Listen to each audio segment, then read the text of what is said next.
என்ன சொல்லி சொல்லி பார்க்கலாம். சொன்ன கதை சொல்லுங்க. பயன் அனைவருக்கும் வணக்கம் சொல்லி ஆரம்பிக்க பார்க்கலாம். சும்மா சொல்லு. அந்த மாதிரி எப்படி யோசிச்சா என்ன அர்த்தம்? எவ்வளவு அழகா பேசுறீங்க. சும்மா சொல்லு. சார் என்ன சொன்னாரு? அப்பா சொல்லு. சார் என்ன சொன்னாரு? கதை ஒரு கதையை படிச்சா அப்புறம் கதையை படிச்சா அதுல இருந்து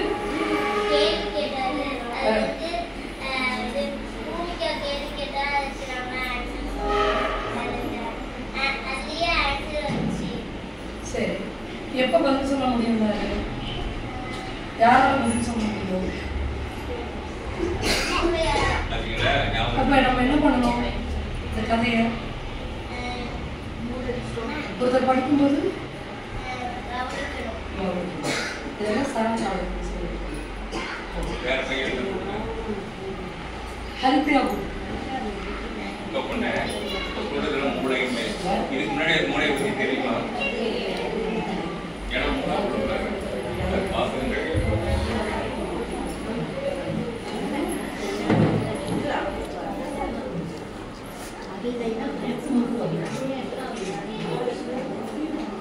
இது வந்து நம்ம பள்ளியில் சார் கொடுத்துருவோம். துளசி பார்மசி மெடிக்கல் செக்டர் ஒரு ஹேண்ட் ரைட்டிங் போட்டியில் இருக்கிறாங்க. 3ஆவதுலேருந்து 3 பேர், 4ஆவதுலேருந்து 3 பேர், 5ஆவதுலேருந்து 3 பேர் அதை செலக்ட் பண்ணாங்க. இப்படி கூட காலையில் ப்ரேயரில் ஆக்சுவலாக நான் கொடுத்து வந்தேன். பேரண்ட் அப்ளை பண்ணேன். அப்படியே கொஞ்ச நேரம் நீங்கள் பார்த்தீங்கன்னா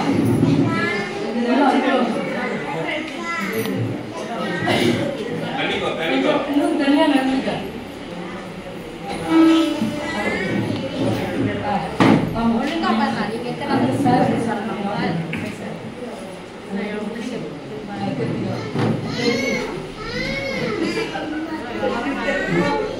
லீவ் கொடுத்தா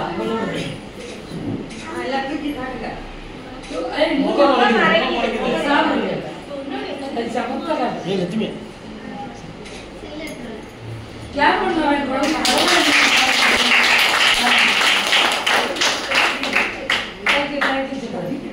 சரியா ஓகே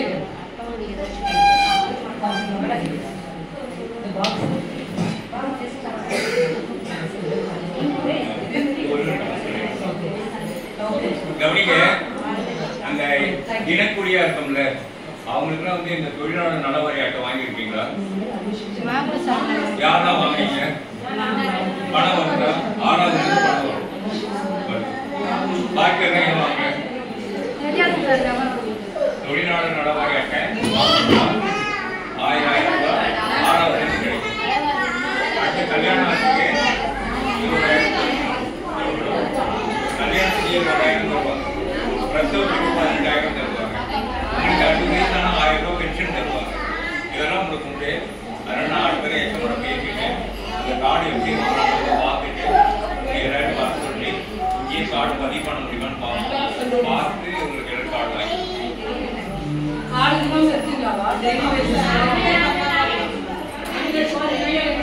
ரெனிவெல்லாம் பண்ணிடணும்.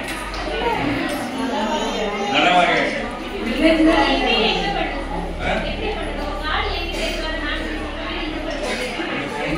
6வது படிக்கிறதுலேருந்து 6வது படிக்கணும்னு சொல்லிட்டு டீச்சர் சர்டிஃபிகேட் வாங்கணும். வாங்கி அதை அப்லோட் பண்ணணும். உங்க பேங்க் அக்கௌண்ட்டுக்கு பணம். இன்னொரு நாள் நம்ம ஒரு ஆள் வர சொல்லுவோம். யாரெல்லாம் வாங்குற நோட் பண்ணிக்க. மேடத்துக்கிட்ட வந்து பேர் முதல்ல பதிவு பண்ணிங்க. பண்ணிட்டு வெளியில ஆட்கள் இருக்காங்க, அவனை வந்து செய்ய சொல்லுவோம். செய்ய சொன்னா அவன் என்னென்ன கேட்கறானோ அதை டாக்குமெண்ட்லாம் கொண்டு வாங்க. டீச்சர்கிட்ட கொடுத்துருவோம். உங்களுக்கு பணம் வர ஆரம்பிச்சு. இப்ப நான் பேசுறது என்ன லேர்ன் பண்ணிக்க.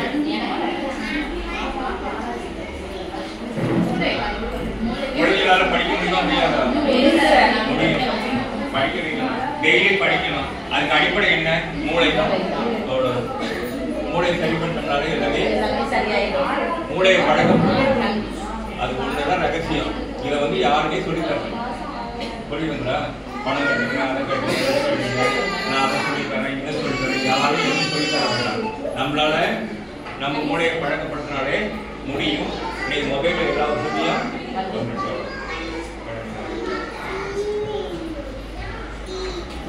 சார் வந்து சில நல்ல கருத்துக்களை அவங்களோட பகிர்ந்துக்கிட்டேன். அவர் சொன்ன மாதிரி உங்களுக்கு உங்கள் குடும்பத்துக்கு தேவையான தொழிலாளர்கள் எப்படி வாங்கணும், இது மாதிரி உங்கள் குழந்தையுடைய கல்விக்கு அதை பயன்படுத்தணும். படிக்க வைக்க முடியல அப்படின்னா ஒரு ரூபா செலவு பண்ண வேண்டாம். அதுக்கு மேலேயுமே கிடையாது. 7.5 இடஒதுக்கீட்டில் போயிட்டாங்கன்னா மேற்படிப்பு கவர்மெண்ட்டே பார்த்துக்கணும். இப்போ பார்த்தீங்கன்னா நாளைக்கு சொல்கிறேன், ஒரு டீச்சர் சொல்கிறாங்க அவங்க பையனை கஷ்டப்பட்டு எங்கேயோ படிக்க வச்சு அவன் எஸ்எஸ்எல் காலேஜுக்கு போகிறான். கவர்மெண்ட் ஸ்கூல்லேருந்து படிச்சுட்டு அவனும் அதே காலேஜுக்கு போகிறான். 7.2 இந்த பையனும் கேம்பஸில் சேர்த்தாலும் அந்த பையனும் கேம்பஸில் சேர்த்து 2 பேரும் ஒரே வேலைக்குறாங்க. இவங்க கஷ்டப்பட்டு ஃபீஸ் கட்டி படிச்சுட்டு ஃபீஸே இல்லாமல் அவளுடைய திறமையில மட்டுமே வரும். அப்போ நம்ம குழந்தைங்க அவங்களுடைய திறமையில அரசாங்க செலவுலேயே நல்ல உயர்வுக்கு கொண்டு வர முடியும். அதுக்காக முயற்சியை நம்ம எடுக்கணும். அரசு கொடுக்கக்கூடிய எல்லா நலன்களையும் நம்ம பயன்படுத்தி நம்ம குழந்தைங்களை முன்னுக்கு கொண்டு வரணும். சரிங்களா? ஓகே. அப்புறம் இன்னைக்கு சொன்ன இந்த இதெல்லாம் ஞாபகம் நினைக்கிறேன். இல்லை ஏதாவது ஞாபகப்படுத்தும் பார்த்துங்களா? நம்ம ட்ராமா போட்டோம் இல்லையா? 2 வார்த்தை எங்கள் குழந்தைங்க பேசுங்க. மாவா ஓகே. நான் 2-3 கொஸ்டின் மட்டும் கேட்குறேன். குழந்தைகள் பாதுகாப்பு எண் சொல்லுங்க. 10, 9 சரி 10, 9 இதை வந்து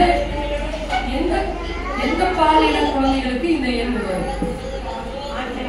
ஆண் பெண் இருபாலருக்கு வரும். சரிங்களா? சரி. இப்போ வந்து இந்த 10, 9, 8 எந்தெந்த வித துன்பங்களுக்கெல்லாம் நம்ம கால் பண்ணலாம்? வந்து ரொம்ப சீக்கிரமா கேட்கிறேன். டிராமா படம்னால ரீச் ஆயிருக்கும். கவனிச்சுமே ரீச் ஆயிருக்கும். குழந்தை திருமணம் தடுத்தல்,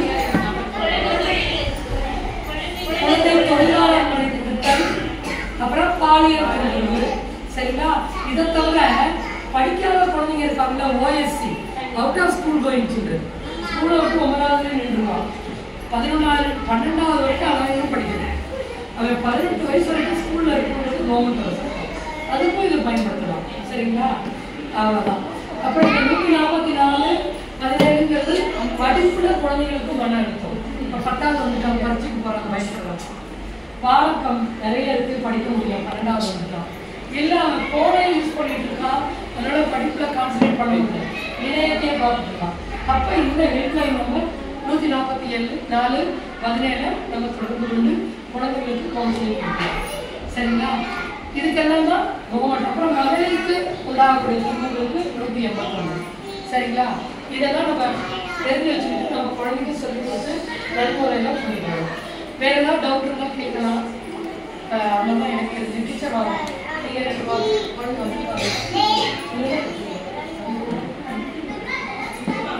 எவ்வளோ பேர் எனக்கு ட்ராமா கவனிச்சிங்க? எல்லாருமே பரவாயில்ல விடுவா. சரி ஓகே. அரிசி அதெல்லாம் விட்டு அவ்வளோதான். குழந்தைங்க நிஜமாலுமே திறமையான குழந்தைங்க. நம்ம களிமண் மாதிரி தான் சின்ன குழந்தை. நீங்கள் என்ன உருவம் பண்ணுறீங்களோ அந்த ஷேப் வரும். நீங்கள் சாமி செலை பண்ணால் சாமி செலை, வெறும் கல்லா விட்டு எடுத்துமே கல்லா விட்டு எடுத்து நம்ம சொல்லித்தரவே பண்ணிக்கிறாங்க. நல்ல குழந்தைங்களை கொடுத்த பெற்றோருக்கு என்னுடைய சரிங்களா? திரும்ப பார்த்து வரும்ல, அனைத்து குழந்தைகளும் மண்ணில் பிறக்கிறது நல்ல குழந்தையா, அவள் நல்லவனாவது மலையாளாவது கூட எங்கேயும் சேர்த்துங்க. நானும் வந்துடும். அதனால அப்படியா 2 டைலாக் பேசுறேன். 2 டைலாக் பேசுறேன்.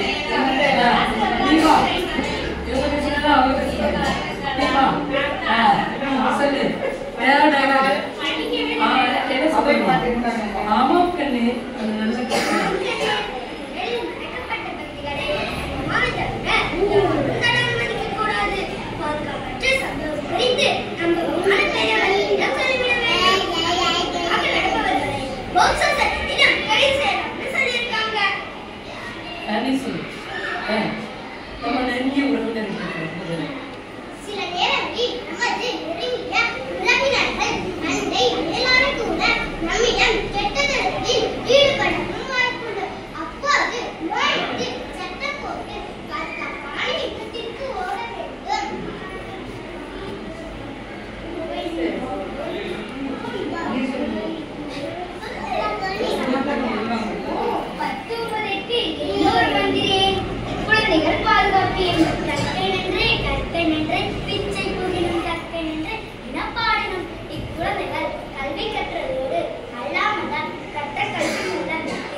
பெற்றோர் ஆசிரியர்கள் கூட்டத்திற்கு வந்திருக்க நம்மளுடைய பெற்றோர் ஆசிரியர் தலைவர் அப்புறம் பெற்றோர்கள் அனைவருக்கும் என்னுடைய மனமான வழி தெரிவிச்சுக்கிறேன். அந்த ஸ்கூலை பற்றி ஏதாவது கருத்துன்னா நீங்கள் சொல்லலாம். ஒரு 2 நிமிஷம் டைம் ஆனாலும் பரவாயில்ல செய்யுங்க. சார் இதை பண்ணலாம் அதை பண்ணலாம் அவர்களும் நான் கேட்காமலே பள்ளியுடைய நிலைக்கு நுழைஞ்சவங்க சொல்லுவேன். அது மாதிரி நீங்களும் சொல்லலாம். என்னால் முடிஞ்சதான் மேக்ஸிமம் எவ்வளோ எஃபெக்ட் போட முடியுமோ அவ்வளோ எஃபெக்ட் போட்டு நான் பண்ணுவேன். சரிங்களா? ஏதாவது சொல்லணும்னா சொல்லுவேன், தயங்காமல் சொல்லுவேன். இன்னும் இதை பண்ணா டீச்சர் இப்படின்னா நான் பண்ண ரெடியாக இருக்கேன். ஏதாவது கருத்து இருந்தால் சொல்லுவேன். சொல்றீங்க எழுதிருக்கீங்க மாணவர் மனசு படி மாதிரி பெற்றோர் மனசு படி எழுதிருக்கீங்க. சரிங்களா? அது ஏதாவது கருத்துக்கள் பள்ளி வளர்ச்சி சார்ந்த கருத்துக்கள் ஏதாவது சொல்லணும்னா சொல்லுங்கம்மா. ஒரே ஒரு கருத்து தான் எனக்கு இப்போதைக்கு ஒண்ணுதான். குழந்தைய சேர்க்கணும், ஆசிரியரை தக்க வைக்கணும், பிள்ளைங்களை படிக்க வைக்கணும். என்னுடைய நோக்கம் அதான். உங்க நோக்கமும் அதான் தான் இருக்கும். எனக்கு ஒத்துழைப்பு கொடுங்க. சரிங்களா? ஓகே. இதை எல்லாருக்கிட்டையும் தான் வராதவே கேட்டு வாங்கி சாப்பிட்டுங்க. மிக்க நன்றி. என்னுடைய அழைப்பு அரசாங்கத்தினுடைய அழைப்பு கேட்டு இங்கே வந்து இந்த கூட்டத்தை சிறப்பாக நடத்தி கொடுத்தாங்க.